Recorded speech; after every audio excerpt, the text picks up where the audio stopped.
Our next speaker is Doug Olson, who's president of O2 Planning and Design in Calgary, where he directs the firm's work in landscape architecture, regional planning, urban design, and landscape ecology.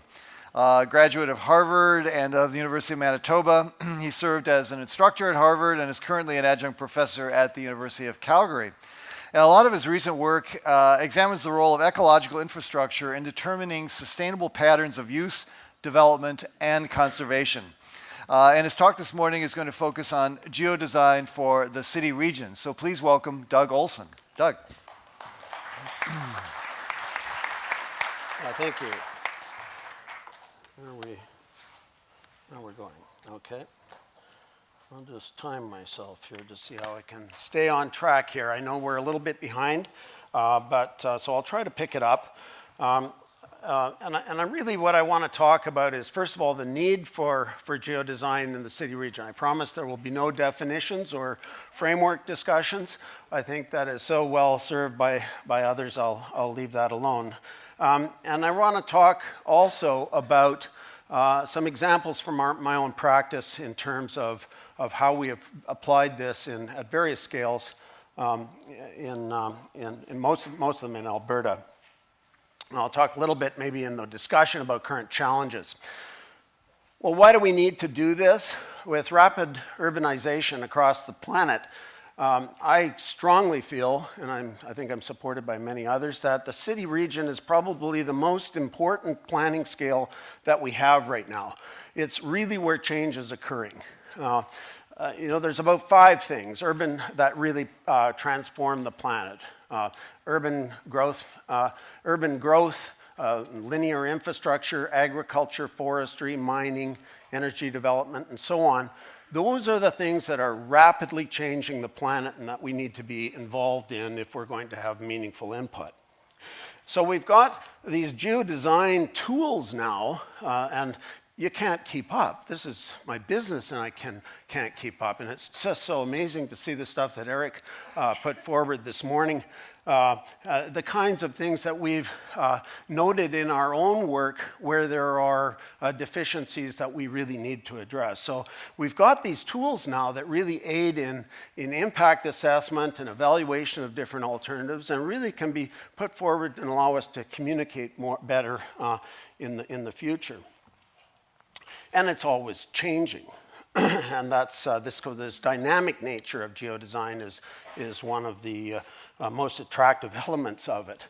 Really, the tools are changing, and the ways that we can engage a collaborative planning environment is really amazing. And we're working right across scales. And no one scale. I guess the measure or the point that I want to make today is that there is no silver bullet here. You just don't do one thing at one scale and look after everything. You really have to be working within this nested hierarchy of scales. And something I call the Goldilocks determination. At what scale and how much detail is needed. And that's really, I find that still, after many years of doing this, the most difficult thing about the practice. Figuring out what's the appropriate level of detail and at what scale. Now, different processes need different scales of analysis, obviously, but how much is enough? Carl used to say, do you need to know how the water moves through the soil profile and be able to model that, or is it enough to say that the ground is wet? And so I think we really need to know how much is enough. And so many of these things are scale independent or interdependent that they move back and forth. And if you do something at one scale, yes, it does affect finer scales. So making those linkages, particularly among formal planning processes, is difficult. And that broad scale analysis may not provide enough direction to operational or fine scale planning that's important.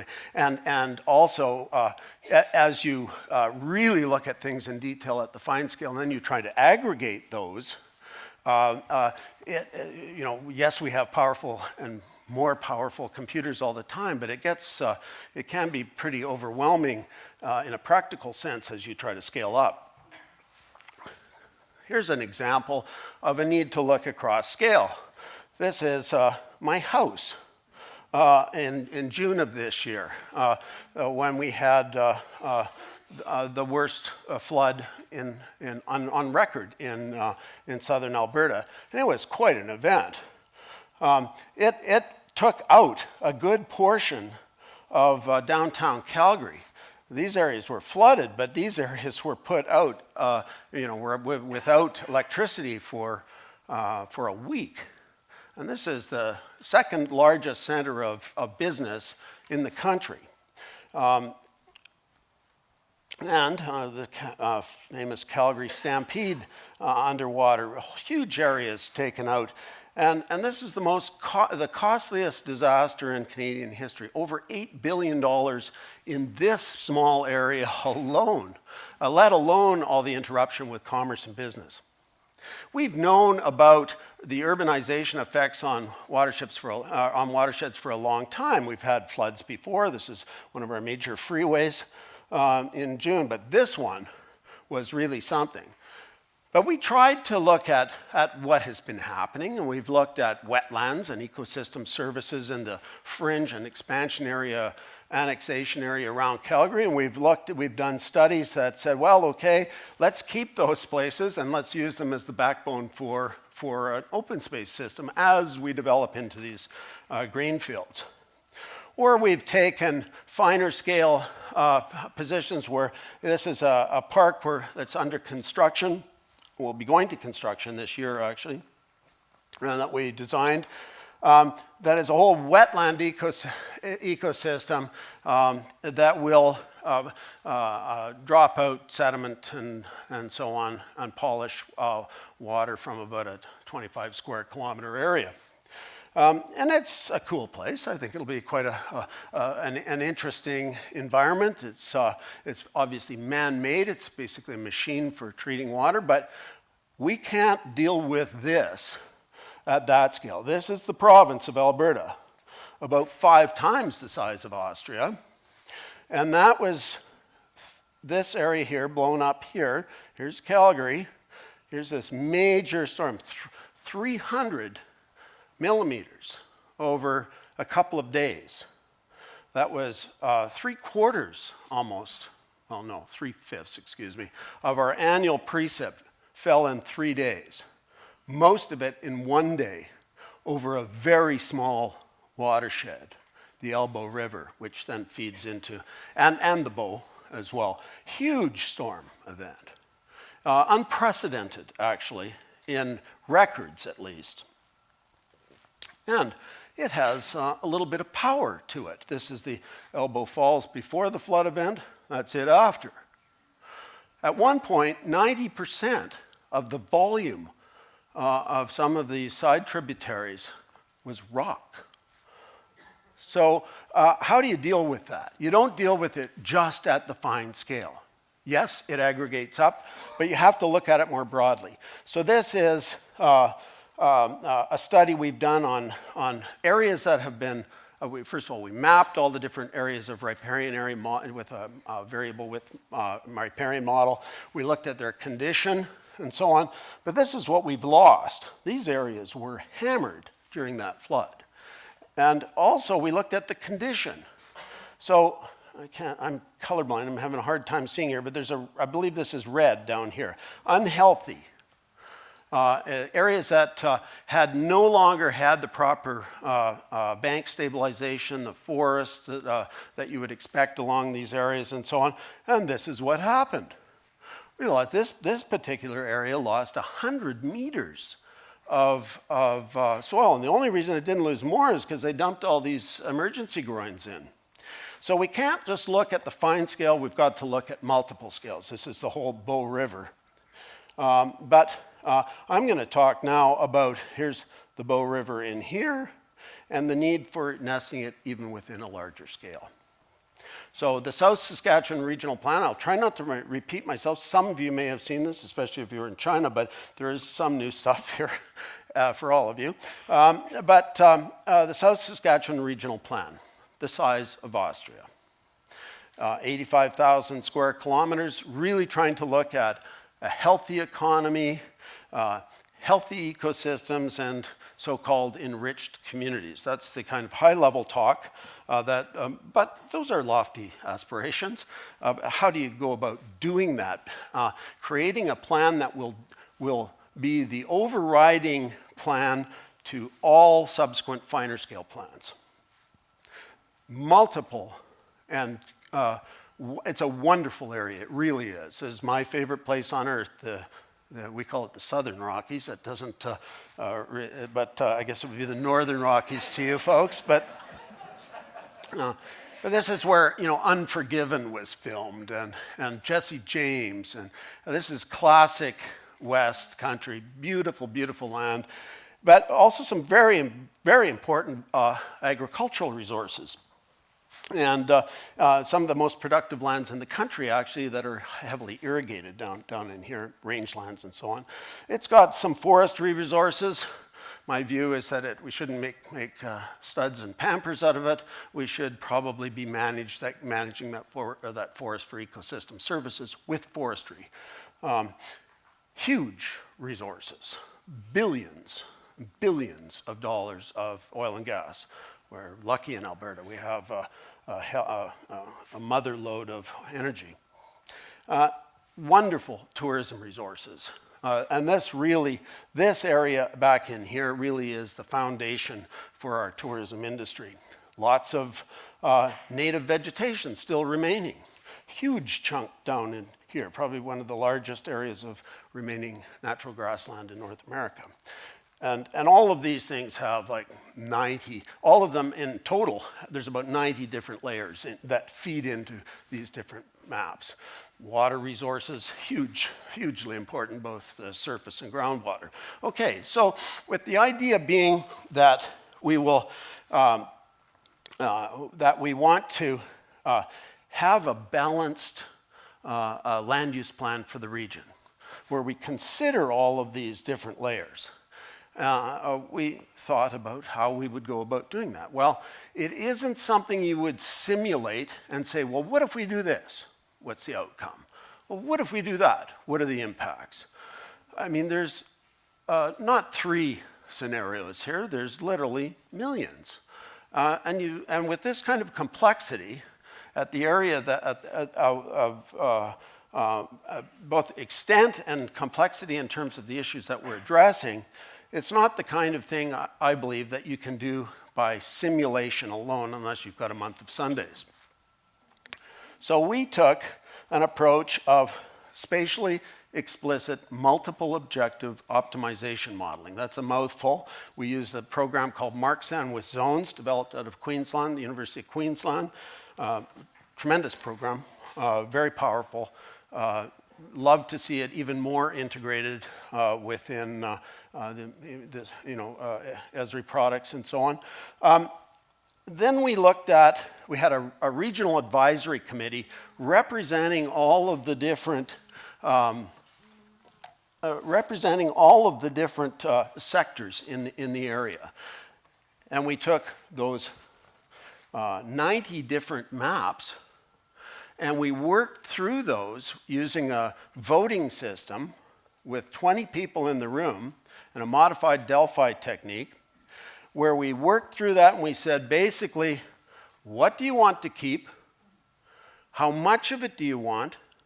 And how badly do you want it? Those are basically the questions we asked. And they were lay people, smart lay people, each representing a different view. And we had, some people, in fact, some people didn't want wetlands. There was one holdout who didn't want wetlands. There's one in every crowd. But we use these to weight our modeling exercise. So we used the targets, we set targets for certain areas, we put how much we wanted of them, of each different piece of element of value, or landscape values values on the landscape, and we modeled that within marks, and we came up with a land use plan. And you know, somebody said, well, you know, these people need a map. I want to, you know, talk about for just a moment the political environment on this. Is that when we started this process, several people on the steering committee did not want a map. No maps on a regional land use plan, if you can imagine. Well, we have a regional land use plan, and out of that came a series of conservation management areas.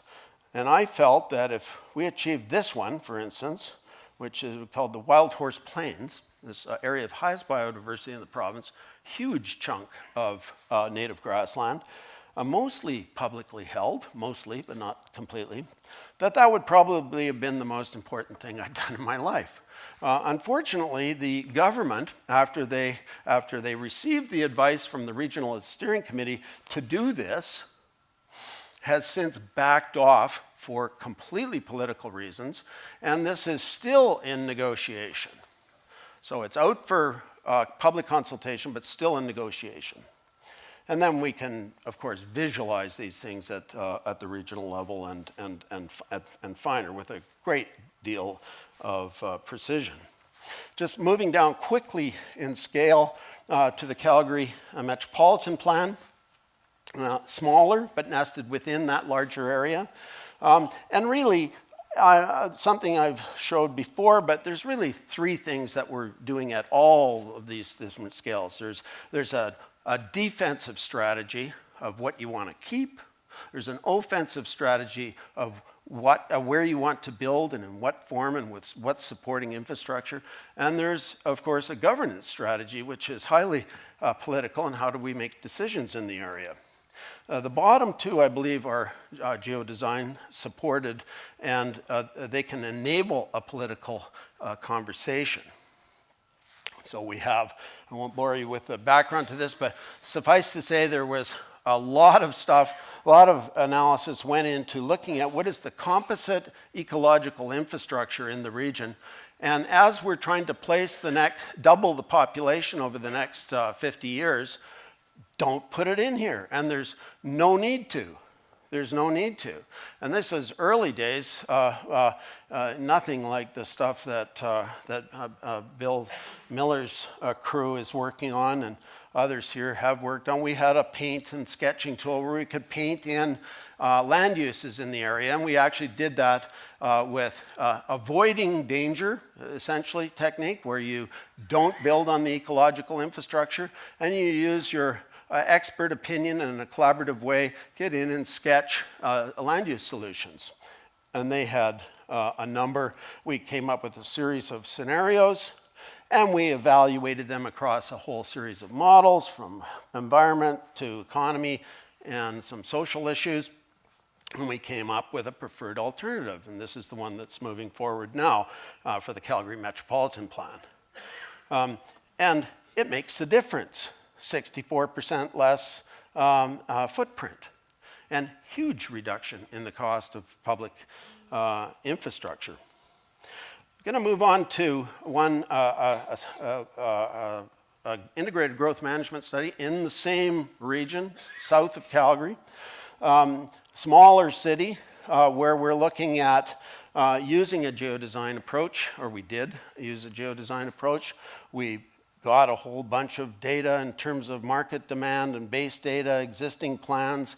We took those existing plans and policies, all of the ones that we could find that people had articulated either in policy or regulation, and we converted those into a set of models, and used that to drive what we were doing. We really wanted to look at how much are we developing in terms of accommodating the populations that were projected and their associated land demands, where it would go, And the big driver here was looking at the cost of public infrastructure. As I said, there's three things that really drive decision makers in my experience. That's the cost of public infrastructure, that's employment and economic development opportunities, and then water quality and quantity, because those are regulated. So those things, almost in every single plan we've worked on, those are the major drivers. Everything else are collateral benefits. As much as we'd like to have biodiversity and sense of place and all of these things that we know are fundamental. I'm going to move ahead here quickly. Been given the 5 minutes, although I started mine at, I say I have 9 minutes. But nevertheless, our approach was to get a defensive strategy, an offensive strategy, develop planning units, look at infrastructure requirements and so on, and come up with some recommendations as to what is the most cost-effective way for the city to grow. So we came up with this defensive strategy, a lot of modeling behind that, vulnerability modeling, some suitability for residential, industrial, and other commercial opportunities. We had a whole modeling environment that we could use. We could use sliders and that for weighting the different models, and the maps would come out correspondingly. Thanks to Christian Goss on that. And here's how it kind of came out. Here's the baseline. And then we started looking into these planning units, how we would develop them sequentially. And with each sequence, each planning unit as it came online, it had infrastructure that was associated with it. And the suitability models were then run again, because if it's proximity to infrastructure, then you have to do this in a dynamic way. So we moved through that, phase 2, phase 3, phase 4, and so on. And each time, you don't see the defensive changing much, but there are, we recognize what we're losing in some of those areas, but they were those were areas that we felt had the least cost to them from a defensive point of view. So they don't change much, but certainly the other suitabilities do. And we looked at the way that infrastructure would step out in these different phases in the most cost-effective way. Okay, I'm going to skip this one other than to show you that and move to the last one. But this is using City Engine to show what the rules were, first of all. The rules of zoning and current rules and what happens if we change those rules. And this was simple massing, and then we calculated a pile of statistics. And I want to say that the learning from this was a huge learning process for us. Not the most successful project, by the way, but it was a huge learning in that we tried to do too much. We let the client tell us, oh, you've got to measure everything. And we did. We measured lots and lots of different things, statistics and more statistics and so on. The Goldilocks determination. What is enough? What do you need? What are the drivers here? That's very, very important. In this case, if you get that one wrong, then your credibility's gone, or amongst some, anyway, who may not understand what goes into this stuff. So less is way better in this environment, I would say. And we used in City Engine all these procedural buildings and so on to look at different ways that the place would go. Look, this is my last project, but an important one, I think. Much finer scale. This is a design charrette that we use City Engine in for an area about 900 acres. So it's a master plan, basically. It's going to be an outline plan, an actual outline plan. Highly contested, though. There had already been an area structure plan for it. There had been a park plan for it. There had been a drainage plan for it. None of them meshed. And so it wasn't that there wasn't consensus among the public. The public didn't really care. This is a West End industrial area. but the city departments certainly did. And so we used this process, pardon me, a process where we used stakeholder-selected indicators at the beginning. We said, how are you going to judge this plan? How is Plan A going to be, how will we support that Plan A is better than Plan B? Wanting everybody on board, we invited senior people within all departments, as well as their assistants, to come up with the indicators. So we then went away, we built models and so on, and we started going through the development of the charrette. And there were things about development. We had to make money on this thing. It could not lose money to develop this area. It had to handle stormwater. It had to provide a regional park. It had to have some environmental issues relating to biodiversity. And in this case, we had 29. Okay, that's quite a few. But Christian, I must say, got it to the point where it was not a one-button push to evaluate all these, but it was 2.